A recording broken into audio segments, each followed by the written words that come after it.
Good morning. Welcome again to Morning Devotions, and thank you again so much for our time together. It's a beautiful privilege for me to be able to sit down and spend time with you, just taking one simple thought from our devotional reading today and talking about it for a minute. Today, I want us to go to Matthew chapter 24, verse 12. One of the characteristics of the ends of the age, one of the characteristics of the last days that we all believe we're living in. Because of the increase of wickedness, the love of most will grow cold, but he who stands firm to the end will be saved. The love of most will grow cold. We live in a time, I believe the rapture could happen at any moment. I believe that at any moment we could go home. I've lived with that belief for many years, but if anything, it seems to be intensifying in these days that we're living in. You see two things happening in this era. You see a great falling away, and you see a great harvest of souls coming into the church. You see revival,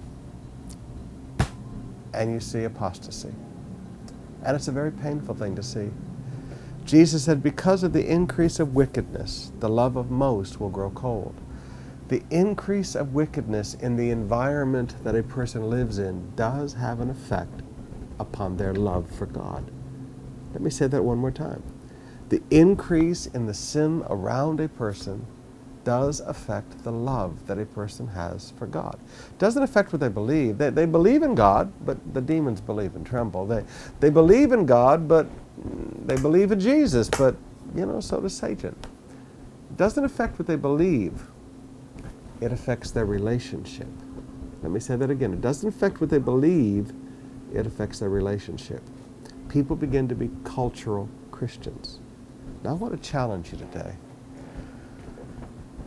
The whole Christian world today is changing. I believe we are standing at the beginning of a great world revival that's going to shake the church to its core.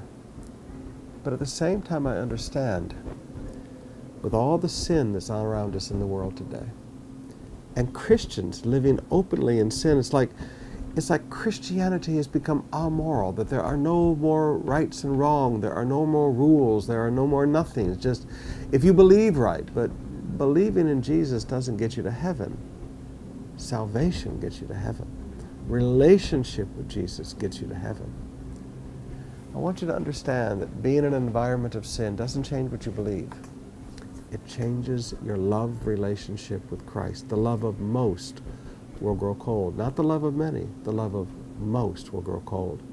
Let me encourage you. Sometimes you need to back away from the environment of sin. There's a lot of places I don't go. There's a lot of people I don't hang out with. There's a lot of things I just don't do, simply because I want to stay in love with Jesus. You say, well, you can't be a hermit. No, I can't be a hermit, but neither do I have to live in Sodom and Gomorrah like Lot did. I'll choose, like Abraham, to live on the mountains and to keep my relationship with Jesus.